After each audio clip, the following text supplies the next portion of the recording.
I'm very happy to welcome Dr. Lucy Wrapson today to speak to us about making medieval church screens. Dr. Wrapson is a research associate and senior conservator at the Fitzwilliam Museum's Hamilton Kerr Institute in Cambridgeshire. Lucy graduated from St. John's College, Cambridge, in History of Art in 2000, before spending a year on scholarship at the Collegio Ghislieri at the University of Pavia in Italy. She then attended the Courtauld Institute of Art, receiving an MA in Early Sienese Painting in 2002 and a Diploma in the Conservation of Easel Paintings in 2005. She has been based at the Hamilton Kerr Institute since 2005, firstly as a Conservator Intern, and since 2007 as a Research Associate and Painting Conservator, becoming an ICON Accredited Conservator in 2012 and a Senior Conservator in 2016. Lucy gained her PhD in History of Art in 2014 from the University of Cambridge with a thesis entitled Patterns of Production, a Technical Art Historical Study of East Anglia's Late Medieval Screens. So, Lucy's talk today is titled Making Medieval Screens, and it will focus on the materials and techniques used in the production of church screens of the late medieval period in East Anglia. Rood screens are the structures that divide the nave from the chancel in many late medieval churches. They were elaborate, usually polychrome structures, topped with the rood or crucifix, and often decorated with the figures of saints along the lower parts or the dado.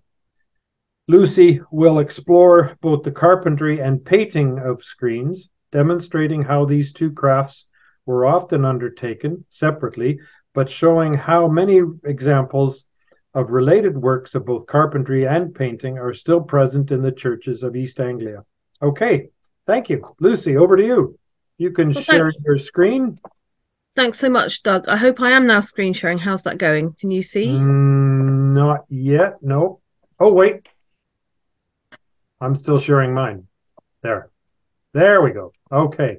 And okay. I am going to just put the speaker side by side. And there we go. Over to you. Great. Well, I hope that everyone can see my first slide. So yeah, well, thank you so much for that introduction, Doug. Really appreciate that. You've done half my lecture for me, which is good, establish what the screens are, which is great.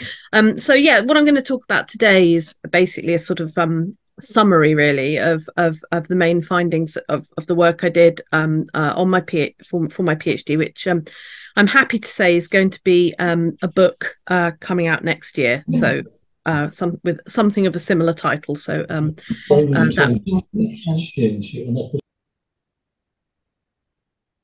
so sorry, is everything okay? Can everyone see my screen? I should just check that before. Yes, yeah. Thanks. Hope so. Good. Okay, so yeah, so this book's coming out next year, so there'll be a lot more of this in there. So the reason I focus my attention when looking at screens on East Anglia is that it really is preeminent in Europe in both the quality and the quantity of its surviving late medieval painted wooden church screens. And that mainly does take the form of rood or chancel screens. And they're called rood screens because they habitually took... oh, sorry, I'm now not being able to move forward. Oh. Sorry about this. I'm just going to have to see if I can get this... to move forward. It's just not. Oh, there we go. It's working okay now. Great. So yeah, these are called rood screens because you've got the great rood or crucifix of the church on or over them originally, and this is just a diagram of the various parts of a rood screen. So there you can see the rood or crucifix at the top on the loft. But there were also quite a lot of private chapel screens, so-called parclose screens, and here you can see both a rood screen and a parclose screen together in a church in Suffolk at Coolidge. England is really rightly famous for the level of iconoclasm, devastating iconoclasm that took place during the Reformation from about 1536 and later in the 17th century during the Civil War as well. So of all the crucifixes or roods, once surmounted rood screens, there are only about 5 fragmentary survivors. And here's one really quite battered example from Cartmel Fell in Cumbria that's now in Carlisle Cathedral. Sort of quite a small but armless rood. But East Anglia was densely populated in the late medieval period. It's wealthy and rich in churches and furnishings, and saw considerable church building in the 15th century. And that's borne out by the sheer number of churches and of their screens. So in terms of the churches, there are over 1,000 Suffolk and Norfolk churches from the medieval period, and perhaps about as many as an additional third are lost. And maybe it seems quite unexpected, but actually roughly 40% of churches in the East Anglian region, which I studied as historical Cambridgeshire, Norfolk and Suffolk, which is one definition of East Anglia, about 40% of churches in that region actually have some surviving wooden screenwork, because it was explicitly retained in the parishes during the Reformation, with certain caveats and certain types of destruction. So in Norfolk, nearly 90 figurative screens or panels from screens survive, making it the county with the largest number of extant late medieval religious paintings on oak, among which are some of what are considered the highest quality in the English context, such as these at Ramworth, but also Barton Turf. These are rather beautiful figures there. And you often find the figures of saints, prophets, kings, angels along the lower reaches or dados of screens. Now, although Norfolk and Suffolk and to a lesser extent Cambridgeshire are really rich in screens, there are lots of other parts of the country which have really wonderful screens. For example, Devon. I've got very sort of long, low, wide, beautifully carved screens. The screens of Wales and of the marches are incredibly beautiful, have extremely intricate and wonderful carving. There's fantastic screens too in Bedfordshire. You've got this example quite near me in Oakley, another example from Kempston, right up in you've got them in Yorkshire. They survived quite poorly there, but Flamborough is a beautiful example. Fantastic example here in North Wales, this time in Anglesey, with this fantastic skeleton over the central doorway, and also as far down as Cornwall as well, with this lovely example from Lanreth. So although sort of Devon and also East Anglia, there's a lot of focus on these areas as places rich in screens, other examples can be found throughout the rest of the country. But unfortunately, by the 19th century, what was left after systematic sort of destruction, dismantling through the Reformation and Civil War was actually only really a part of what was originally meant to be. And we can sometimes get a greater sense of what perhaps would have once originally been there by looking at the screens of Brittany. This is rather nasty. The repaint here is not particularly wonderful, but the structure is really, really fascinating, because this sort of gives us an idea of the kind of patterns of design that we once had throughout England and Wales as well. So when we look back at East Anglia, the traditional writing about it has been quite antiquarian in outlook and pretty descriptive.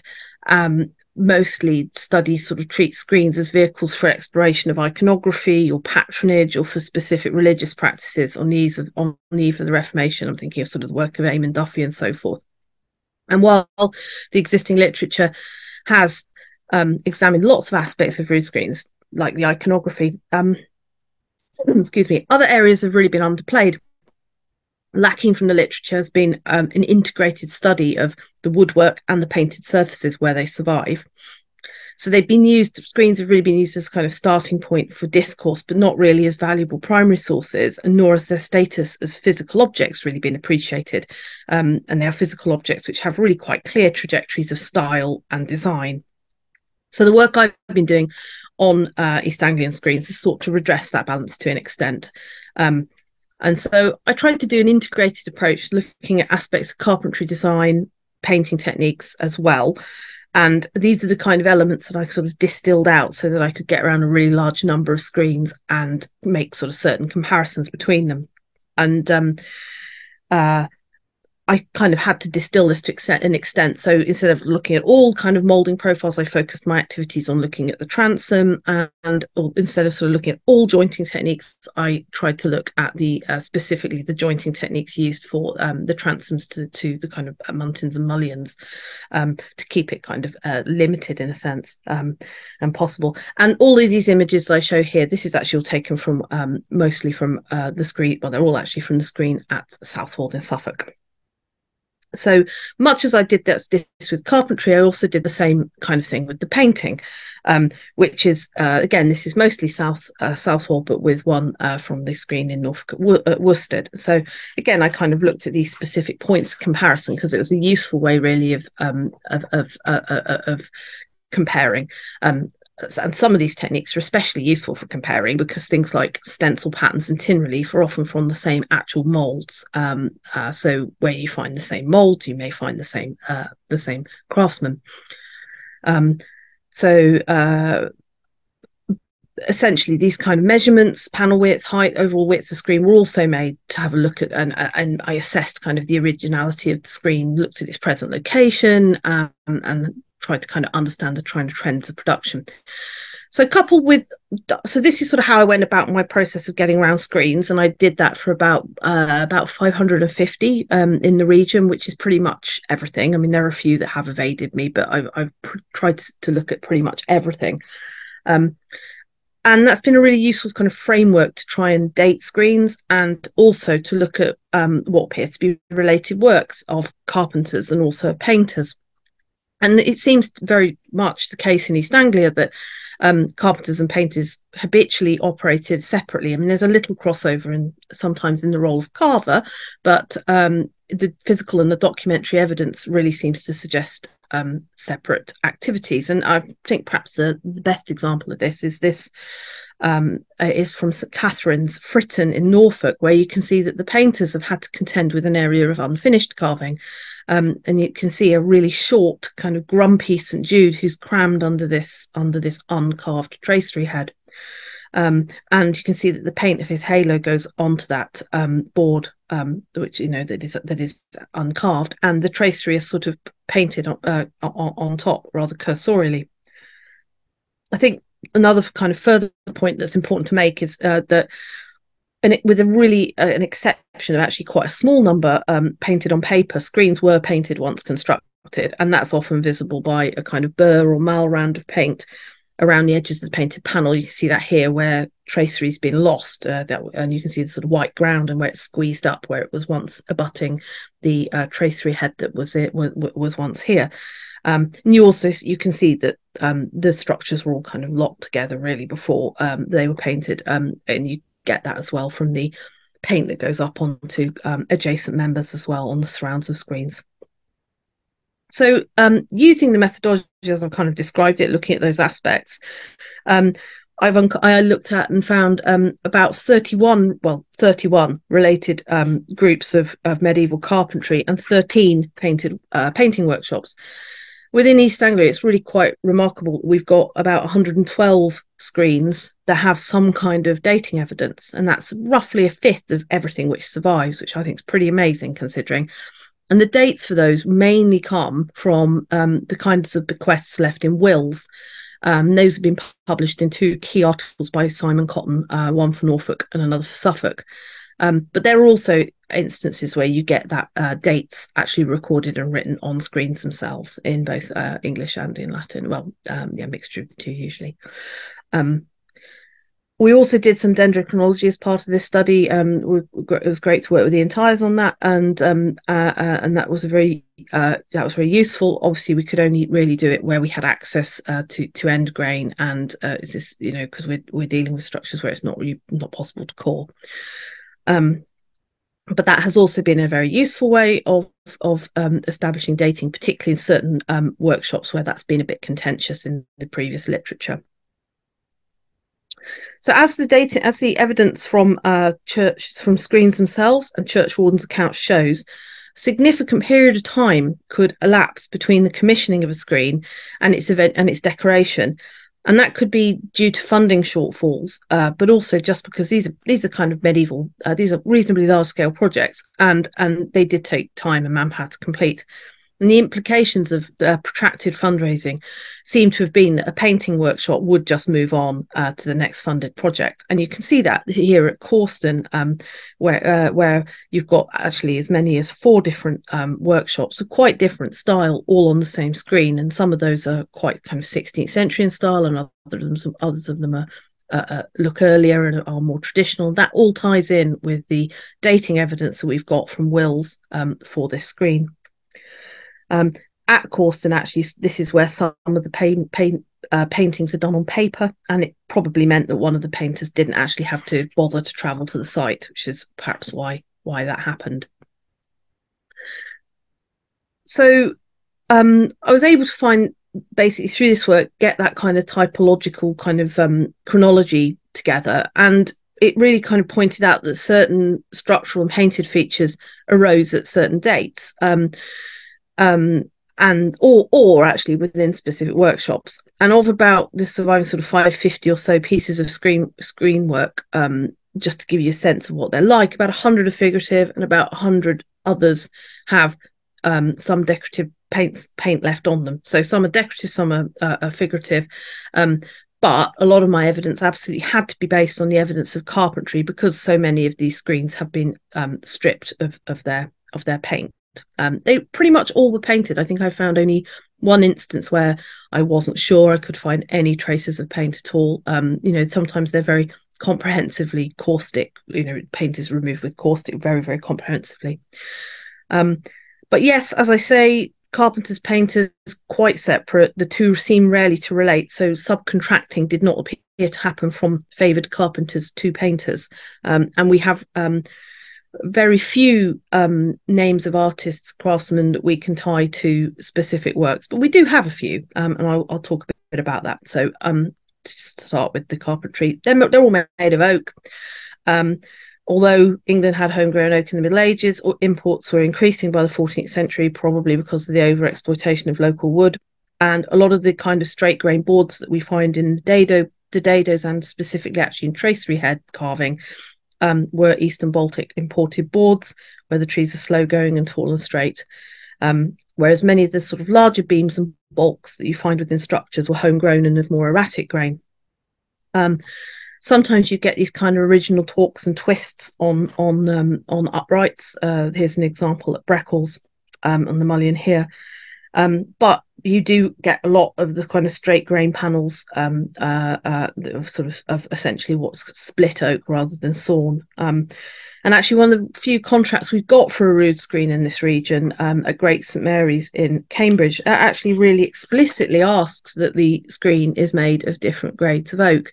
They talk about the finer details needing to be made from wainscoting, likely the imported boards, and they talk about able oak, i.e. stuff that isn't too sort of deformed by various defects, and they actually go through the kind of defects actually in that contract as well, and that's what's supposed to make up some of the bigger bulks and so forth. So the processes of preparation that are undertaken by the carpenters, carvers will be the plans, elevations, making up, cutting, jointing, tooling, those sorts of things, and carving. It's known that roofs and houses could be planned and put together at a yard quite near, sometimes some distance away, before being dismantled and re-erected at the desired location. And in the Norfolk context, we know that the roof for the church at Hardley was made off-site by John Pepper's carpentry workshop in Harleston before being carted 16 miles to Hardley and then being installed at the church. And you can quite often find carpentry marks on screens. They're usually in the kind of places they would get hidden, but these are corresponding marks that assist in reassembly.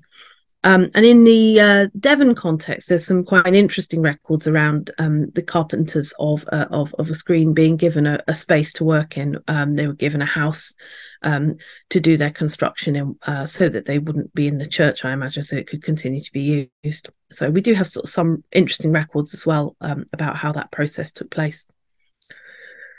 So during my survey, I took a lot of transom moulding profiles.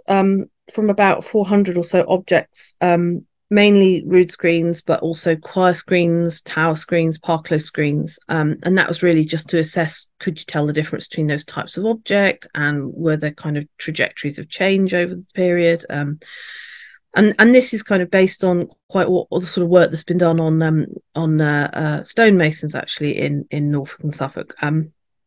Fawcett has demonstrated in Norfolk and Suffolk that you could see certain masons working in other counties, for example. So he showed the work of the Wiverton and Great Walsingham masons at other churches in both counties, and Burke and Howard also looked at masons and carpenters in a similar way, particularly for church arcades and roofs. So that was quite kind of influential in what I did. So and I found that you could apply some of the same principles to the outputs of the screen carvers and the painters in East Anglia too. So there's quite a big sort of stylistic shift in screens from the decorated period to the perpendicular style of screen. And that seems to have come about maybe 1350 to 1380 or even 1400. And this seems to have been a little bit later than the commensurate style that you get, the change that you get actually in architectural terms. But you can see kind of design change until the Reformation. So for example, just showing you here that that 14th century screens, if you look at the transom moulding profile, they're pretty simple. Square section, some rounded corners, a few flat chamfers, that kind of thing. So it's quite clear that there was quite a big shift when we look at the next kind of period. This is the early 15th century. These transom moulding profiles became a lot more elaborate and started to kind of increase in complexity, and they also very much directed towards the western public face of the screen. And although some of those remain kind of essentially square in section, there was this fashion for these kind of more elongated polygonal things with og's, fillets, casements, etc. And then if you kind of carry on through time, and you can see they kind of get a bit larger and more elaborate, and you start to get a kind of different style where they start to put bratishing or a frieze in the inset, and sometimes actually an inscription. And then the largest and kind of beefiest and sort of biggest transom moulding profiles are those of the 16th century. So these are all the kind of dated examples that kind of enabled these trends to be seen. So these are heavier, they're more elaborate, but that said, there are still some regional differences. You get a kind of inscription mouldings are more common in Norfolk than they are in Suffolk, which actually has a sort of these quite deep, elaborate transom profiles. But if you look, some of these have such close resemblance that if you take them alongside other points of comparison, you think, well, look, this is evident the output of the same teams of people. Anyway, I'll get onto that in a minute, but I'm just to show you the design change from the 14th to 15th century. This is the 14th century screen at Thompson in Norfolk, with doors. They don't all have doors. And then here's an early 15th century screen from Upper Sheringham, which unusually this retains its loft, which is kind of a open nature, which I think is because I think these kind of open lofts were favoured in East Anglia. You tend to find that that's probably why figures ended up being put on the dado instead of on the loft. But anyway, I hope that's clear, the kind of quite significant difference in design. So an examination of excuse me, jointing types is also of really great utility in dating. And it was Tim Howson, following discussion with Hugh Harrison, who was first to note that there are two main approaches to jointing the junction between the uprights and the transom on the 15th and 16th century type screens in East Anglia. And Tim looked at 47 Norfolk and Suffolk screens, taking into account how that junction was handled. And he concluded rightly that Mason's mitre joints were an earlier joint type and got superseded by the scribe joints. So I was able to do a bit more than, well, I'll just say he basically found out that basically from the 1480s, you got this one type, the scribed, replacing the largely replacing, but not wholly replacing, the mason's mitre. So just to say this is just to show you what I'm talking about here. There's the mason's mitre. You've got the two members joining like they would for a butt joint, but a little section of one member is taken out, and that makes a socket into which the other end fits. And then the mouldings are returned on the upright to align and match the transom mouldings. Whereas in the scribe joints, you see that there's little, well, it's aligned with the mouldings of the upper pier, and there's little or no returned the mouldings to match the transom. And I think you can sort of see the scribe joint is perhaps superior in this context because it doesn't open up as the wood shrinks across the grain over time. And it's sort of the scribe joint helps to disguise that shrinkage. It's also, I'm told, can be an easier joint to make. So I actually found that there was another kind of there was also this hybrid form of joint, which is where you had a little bit of a return as well on the upright, and I was able to sort of widen the number as well more. And I found another type as well, which was this another kind of variant on the theme where the bratishing or the frieze came to be used to disguise the joint as well. Showing here on the left where they put that kind of moulding in front, which kind of helped to perhaps hide that kind of shrinkage over time. So just sort of chucking that all into a graph for all of the thing, you can see that there is a sort of chronological progression broadly, although mason's mitre joints did carry on being used throughout the period. Scribe joints did rather take over, and I think the outlier on the scribed joints is probably where something is essentially we have a record for it, but a new replacement got put in there with a scribe joint, and we just don't have a record of the replacement. So I don't think that's too worrying. But what also was quite interesting and useful to find was a documentary record at a place called North Elmham, which showed that the first example that we have surviving of a scribe joint was actually a bit earlier than we thought, and was actually around 1474. So it seems this is roughly the date when this new type of jointing kind of made it into Norfolk in particular, but both Norfolk and Suffolk, and became quite widespread. So I found 31 sets of what I feel are probably related works. So I'm fairly I think it's fairly fuzzy, and it's worth being kind of fairly circumspect about this. But there were there are instances where I think the same design and carving is to be found.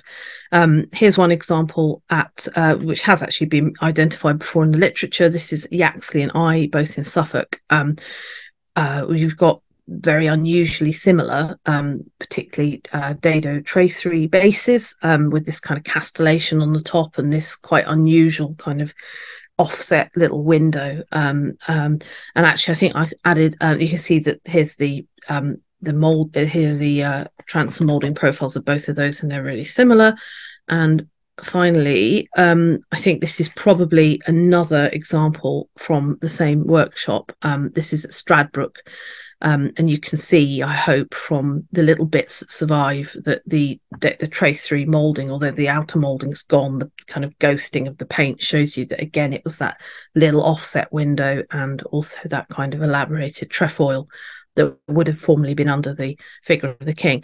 But I hope you'll also kind of, in passing, notice, although I've not really helped you here, that all the painting is quite different, but the carpentry is all pretty similar. But we do have a couple of instances, well, actually 3 instances, maybe even 4, where we can securely tie craftsmen's names to their surviving works of art. And this is one of those instances.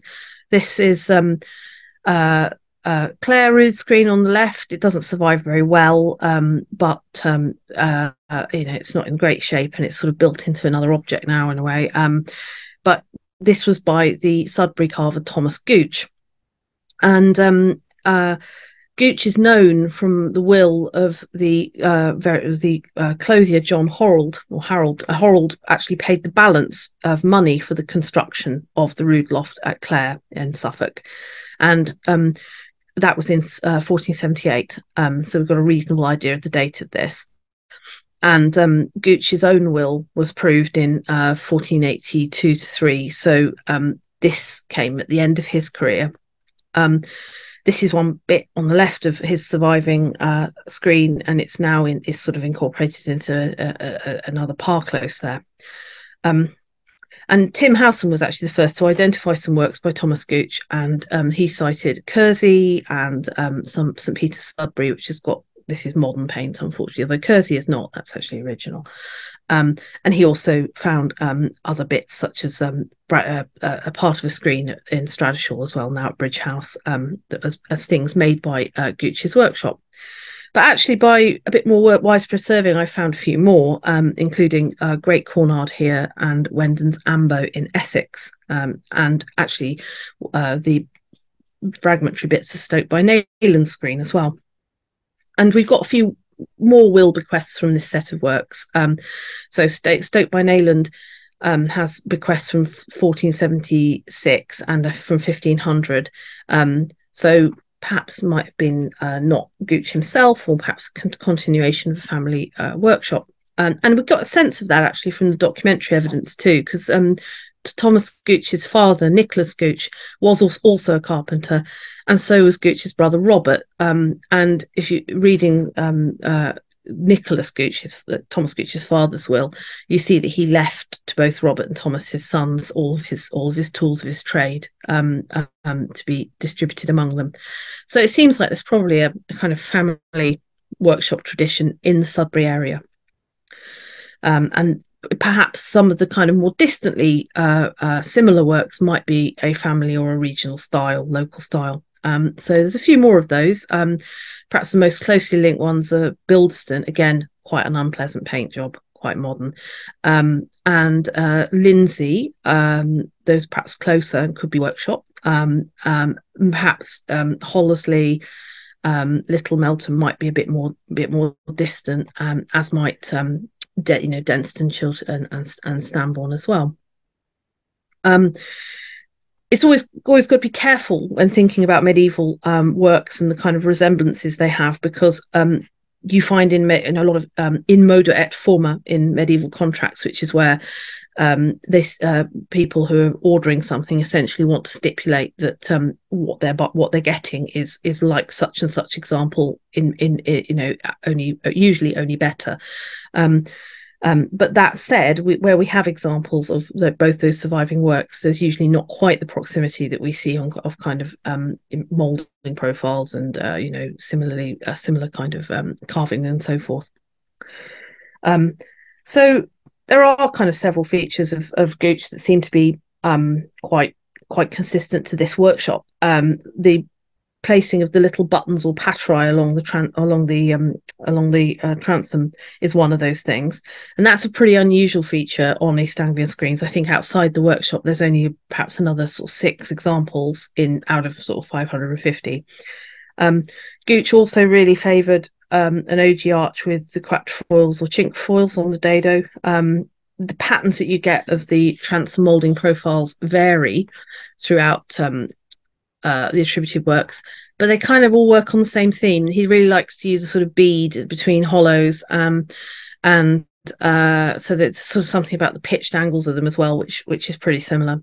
And when it comes to upper fenestration where it survives, he really likes these kind of angled super transoms, the sort of things going up like this. And again, that's a really unusual feature outside this area and among screens that look very similar to one another. All of these, in terms of the jointing techniques of the transom to the muntins, is all of these are Mason's Minter, and that seems to fit date-wise to the activity. And there's also dating evidence actually for some of the group, and Kersey is one of the key examples of that they were painting this in 14 or leaving money to paint this in 1463, suggesting obviously that it was already constructed at that date. probably things like Hollesley, which also has dating evidence, come a bit late. That's around sort of 1505 or 1487, and Lindsay, you know, that's similarly a little bit later. But this one's an interesting example at Chiltern, which this was made about, I think, 18 or 19 years after Gooch had died.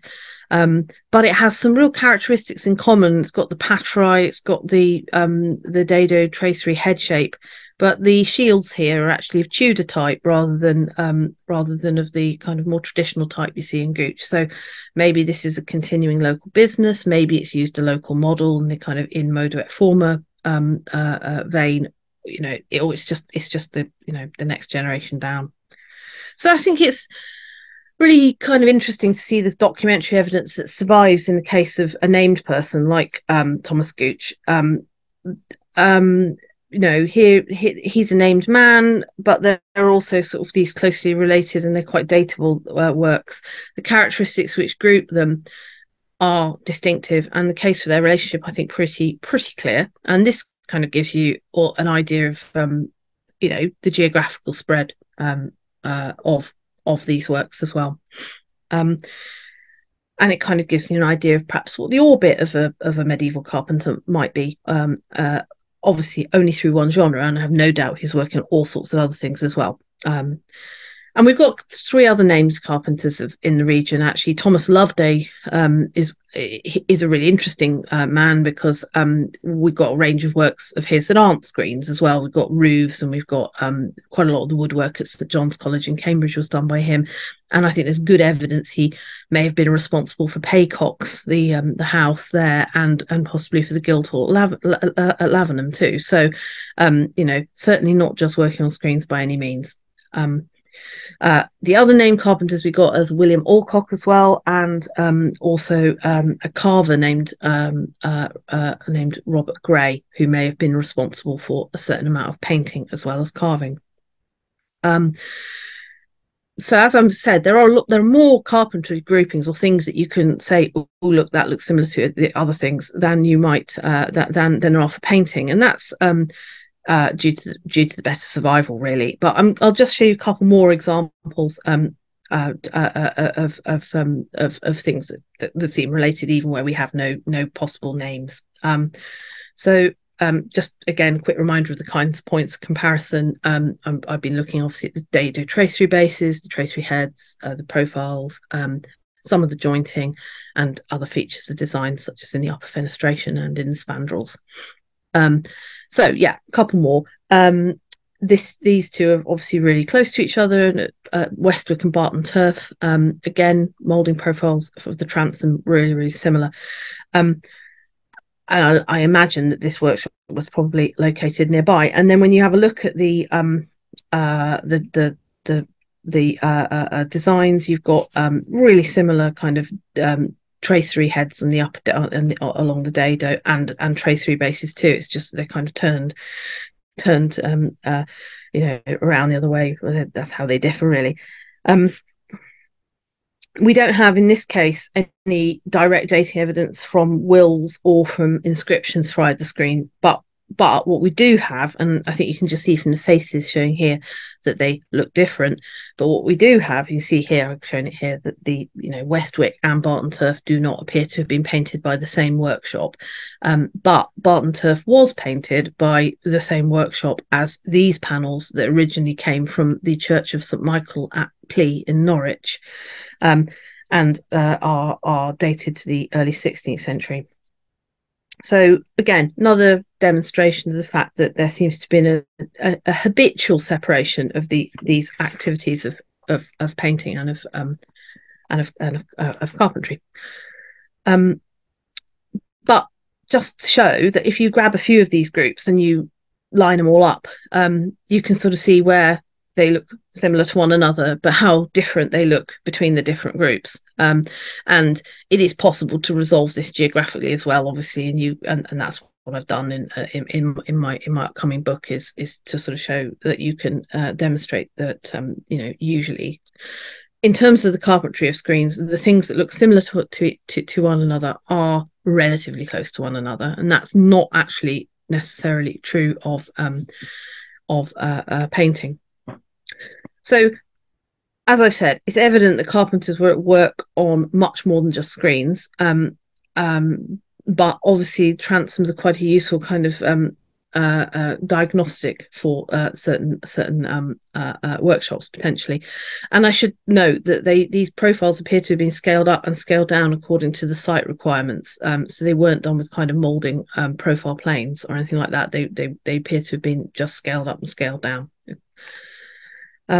So I'm going to now talk about painting of screens, having talked somewhat about the carpentry. So once the carpenter's work was done and the wooden structure was ready to be decorated, it needed further preparation before painting could begin. In some late medieval paintings, parchment or canvas strips were put over the joints or any defects in the wood. If the wood was knotted, they would often cover that over with parchment or with fabric. But actually, it's a really rare feature among screens. There's only this one instance, which is at Sparham on these really quite unusual cadaver panels, and I think this is a really interesting case because it's actually this board or this set of boards where for some reason the carpenter appears to have kind of done a bird's mouth joint instead of a butt joint.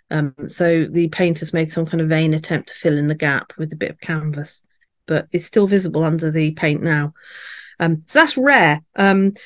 But it is likely that once they were looked at the finished constructed article, that they did have to kind of prepare the surface further. And one of the ways that they did that was with a size layer of animal glue. And that's something we really can't usually see, even if we have an opportunity to take microscopic samples. It's very difficult to see.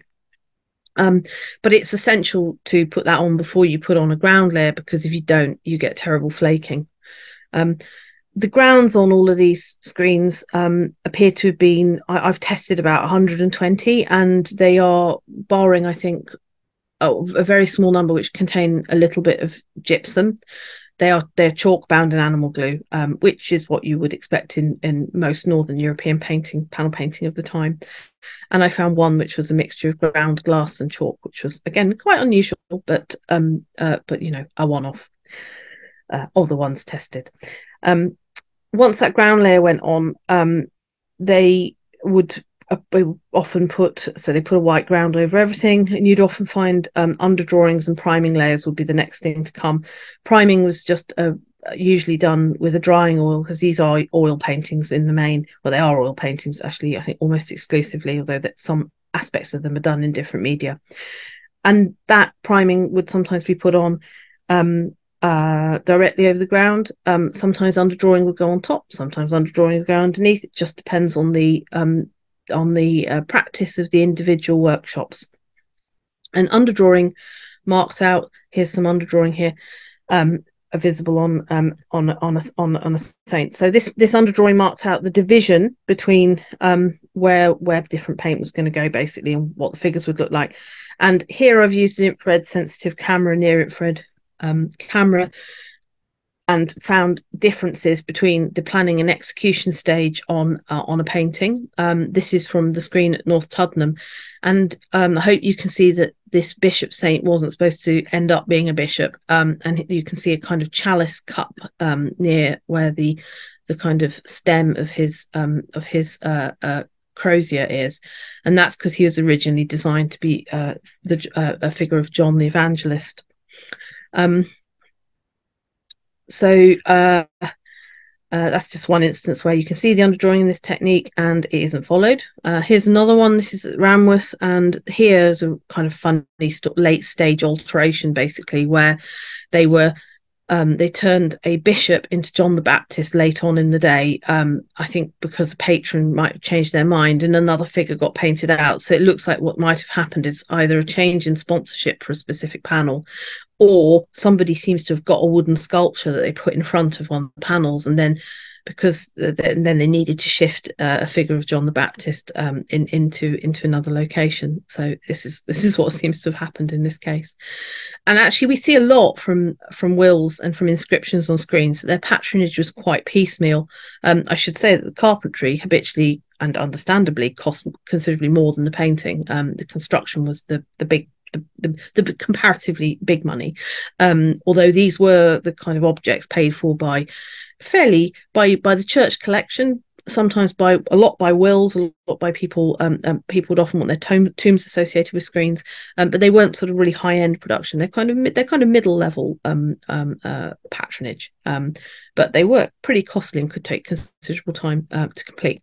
But so the sort of piecemeal nature of that can be shown here. This is a screen from Potterham in Norfolk, and there you've got a kind of set types of figures, and you've got an alternating sequence of the evangelists. You've got the 4 evangelists, and then you've got the 4 doctors of the church as well. But that's quite a set iconography, and it was broken to include actually the Saint Eligius, who's a patron saint of smiths, and that's probably at the behest of a specific donor who's like, no, I don't want that. I would really like this figure instead. So it's kind of nice that you can sometimes see those kinds of details where something like that is altered. So back to the kind of how they were made. If you can imagine now, you've got your screen, it's built, it's constructed, it's looking wonderful. It's got the ground layer on, it's got all the underdrawing is kind of delineated, so we know what the saint's going to be like on the dado, and I'm sure all the upper part is ready to be done too. But actually, there's kind of among the next stages of decoration were some of the decorative elements. Particularly if water gilding was to be done, that would come next. But also things like glass inlay would come. And you get 2 main kinds of gold on screens. You get mordant gilding and water gilding. And mordant gilding is the most common. It's usually oil gilding, and here's an example of it. But there are instances of water gilding as well. At Eye, for example, here's some, and there's some water gilding to the left here, what you can see, because it's actually been really badly washed off on the left hand side, and on the right it's actually mordant gilding. So there's 2 different kinds visible there. So with water gilding, how that's done, it's you put the gold leaf on a dampened surface, often on a bowl or on a chalk that's dampened, and then because it's over a smooth surface, you can burnish that to an extent, and it then goes kind of to a deeper shine. Mordant gilding is different. It has a sticky binding medium, such as oil, that is used to affix the gold, and that then dries really hard, and you can't burnish it, and it has a different tone. And that kind of difference in tone between the water gilding and the oil gilding was something that the painters were really good at exploiting to really lovely visual effect. And actually, some of the oil gilding was often put through a stencil pattern. Here's a set of stencils from the same workshop. Stencils are useful when comparing screens because they're a discrete and original tool. And if you look at, close comparison can be really helpful because you can again pin down the artistic output of certain workshops. You also get a lot of tin relief on screens, and this is a little mock-up of tin relief that was made by one of my colleagues who turned them into excellent Christmas sweets in the end. But they're just basically this is how you can make a repeat cast molding that is quite a kind of quick fix for getting it onto a screen, and you can gild over it. So you have a design, you make an imprint, you put your tin foil in. It's thicker than aluminium foil, but it still conforms to that shape. You can then put a filling in, put an adhesive down, and then you can kind of glue these squares on and easily gild them. Here's some in action on a screen. Yeah, so tin relief is really sort of convenient because you could prepare those potentially in it. Whether this work was seasonal is a really moot point, but if it was, or just if you were back at your studio, your workshop, it would be possible to prepare something like this in advance, and it could be taken out on the road, because obviously you had to travel itinerantly to most of these sites to do this work, unless, like this guy, you're going to do your figure painting on paper. So yeah, with the tin molds, sometimes it's really useful. We can do check for the same mold, and here's an example where the same mold can be seen on different screens and on a pulpit. So I've seen this at 3 different sites. So that's the utility of tin relief. Back to just show this, as well as the kind of incise technique, which is water gilded on the left, you've also got a raised pastilla technique here as well, which is sort of almost like a piping icing and then shaping it. So that's been done in a slightly different way again. And it's unusual. The screen at Bramfield in Suffolk's a lovely one because you can see a lot of these different techniques, paint these polychrome techniques on the screen at once.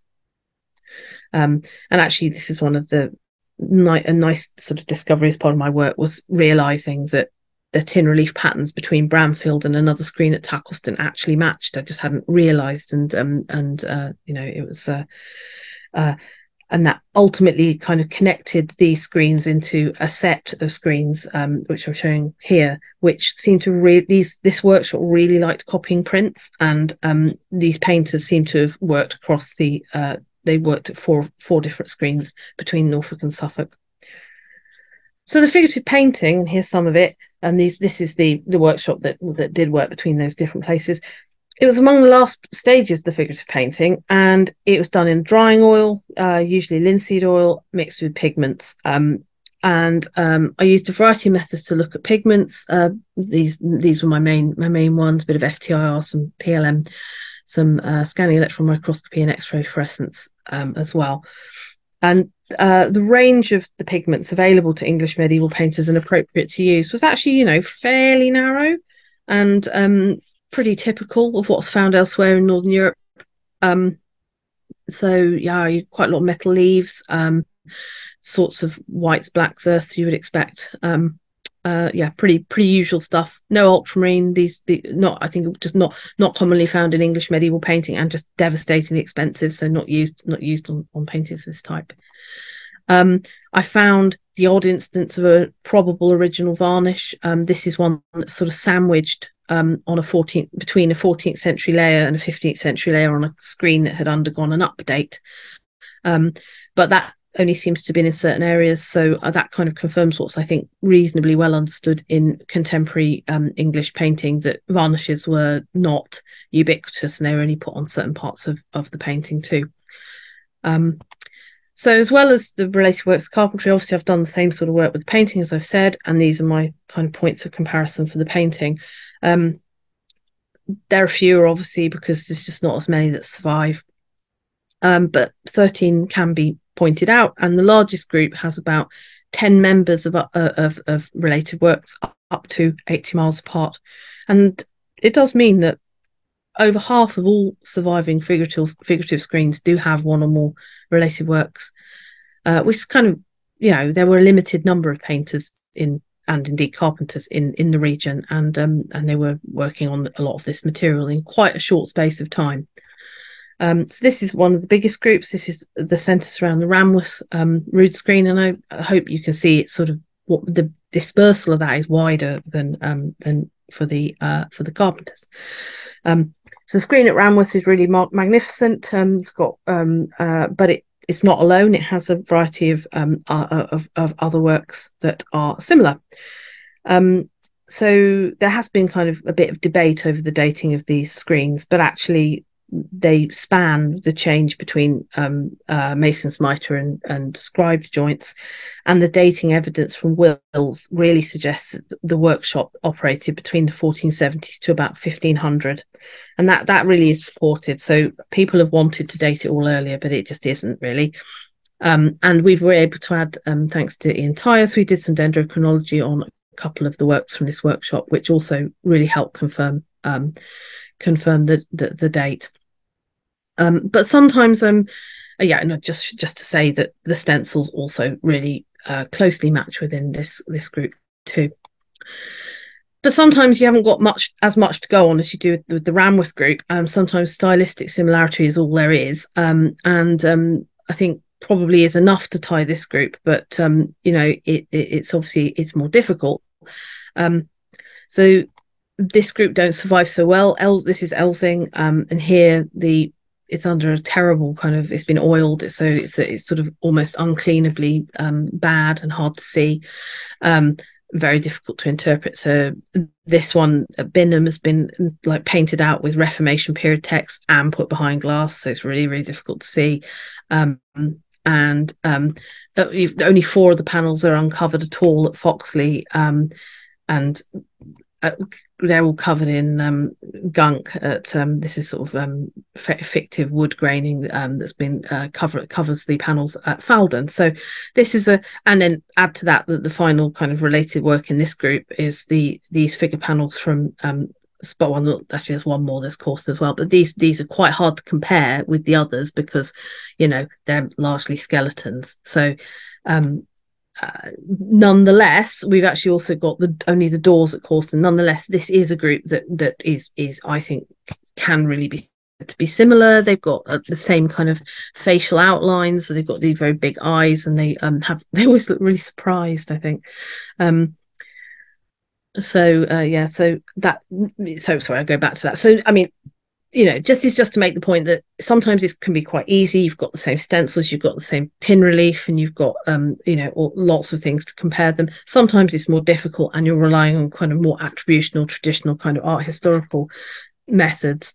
But I think there's still a good case to be made for works of art like this, where in fact there was in the end quite a good technical case to be made, because this workshop actually is the only workshop that ever used the really quite unusual pigment bone white. So it wasn't just style, but it just does go to show that it can be sort of more challenging. So, but that said, we've got good dating evidence for the group, and they operated, it seems, from about 1480 to 1500. So interestingly, Norfolk had quite a tradition of supplying painters to the royal court, and in Norfolk we see some really kind of well-established medieval painting practices that are known from that context. So a lot of painting at Westminster has been studied, and you get the tin relief, as I'm showing here, the use of stencils or extensive gilding and that kind of thing. But actually, the traditions of other parts of England are quite different. And actually, if you look at Devon, for example, you don't find any tin relief in Devon, and you find very limited gilding actually on the panels there too. So what is really striking about screen production in East Anglia is how much got made in such a short space of time. It's really the heydays, sort of 1460s to the Reformation. So, and that actually is also true of Devon. But that said, Devon screens are fabulous in their carving. I mean, they're typically quite a lot more elaborate than East Anglian screens. So I wonder if the kind of real intensity of the wood carving in Devon is why they didn't tend to use so much of the kind of painted techniques like the tin relief compared with East Anglia. And just to sort of say, just another point, that the use of these kind of decorative tin relief and pastilia raises another quite interesting point about East Anglian screens, which is that they're really quite visually archaic when you compare them to the leading European centres at the time. Screen painters were really slow to respond to the revolution in art that took place 1400 to 1420 or thereabouts in the Low Countries, despite we know they did copy some prints. We know that. We can see that from this, for example. This is from Meckenham, but they were really not very fast at the kind of taking up of those traditions, and the use of that kind of pastilia and tin relief screens were about maybe 80 years behind what was going on in the Low Countries, because there was this shift from imitating metal to imitating cloth using your kind of raised gilded techniques. And although, I mean, like this, screens came to copy the continental print sources and include sort of landscape and essentially depict classical rather than Gothic elements. But it was really late. It was by about 1500. And actually, here's another example of another print copied this at Tacklestone. Very heavy, serious iconoclasm, but again, it's very late to be copying these things. And actually, really right on the cusp of the Reformation, portraiture also came to be emulated. And we've got a couple of instances where Saint Sebastian and Edmund have been given the face of the then King Henry VII. But records in the West Country do show that there's quite an influx of foreign, specifically Breton craftsmen in the 16th century, and they have been credibly linked to the making of some of the region's screens. And this is an example of one of those in Colebrook in Devon. And although there were a number of so-called alien craftsmen in East Anglia as well, the influence there, I mean, it's perhaps a bit more sporadic. There are a few. The influx that happened after the so-called Belden storm of 1566. There's a huge number of craftsmen came from the Low Countries at that date, but there were a few before as well, and some objects testify to this. This is the Ashworthorpe triptych, which probably was commissioned in the Low Countries by Norfolk patrons. But obviously screens, unlike altarpieces, couldn't really be so readily moved around. They couldn't be moved around. So although the kind of continental prints came to influence the actual style of Norfolk, Suffolk, Cambridgeshire carpentry was really quite consistent. And we've got maybe one pretty clear example of something I think likely made by foreign craftsmen, which is the Spring Chantry in Lavenham. It's really quite different and sort of in its design, but you occasionally get other hints of it. And this one, for example, particularly the spandrel carving here in this lovely sort of like florid tracery head from Carbrook. I suspect though that the patrons of rood screens in East Anglia commissioned these things largely from local people, but I'm sure there were some craftsmen who didn't have a local origin as well. But I think the patrons probably were stylistically fairly conservative in their tastes. So anyway, I'm going to stop there, but I do hope that this sort of summary has demonstrated the utility of technical evidence at scale. So looking at a large body of objects in this way and using dates from wills to tie to technical evidence to build that kind of typology. So I hope that it sort of shows that looking at the style and the technique together and focusing on specific relevant details has helped to kind of marshal this really large disparate body of work, and put rood screens kind of in a way back in their European context for the first time, and also slightly put pay to the fact that apparently everyone always thinks that no late medieval painting survived the Reformation, but some certainly has. Anyway, thank you very much. Appreciate your time.